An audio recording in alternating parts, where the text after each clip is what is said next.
بەناوی خوای گەورە و میهرەبان ئێمە کۆنجمەندی سۆرانی کۆمەڵی ئیسلامی کوردستان بە هاوکاری چەند خێرخوازێک توانیمان ئەو ساڵیش لە جەژنی قوربانی پیرۆز کەلوپەلی خۆراک و خواردەمنی بۆ ژمارەی نزیکەی 50 خانەوادە لە داکێتیم و هەژار ئامادە بکەین کە بە بۆنەی هاتنی جەژنی قوربانی پیرۆز. ئەمە لێرەوە زۆر سوپاسی ئەو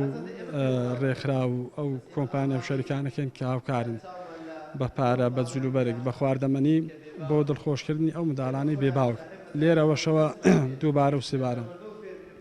داواکارین لەو ڕێکخراوانە لەو خێرخوازانە بە پارە بە جلوبەرێک بە خواردەمەنی بە هەرچی لە دەستیان دێ هاوکارمان بن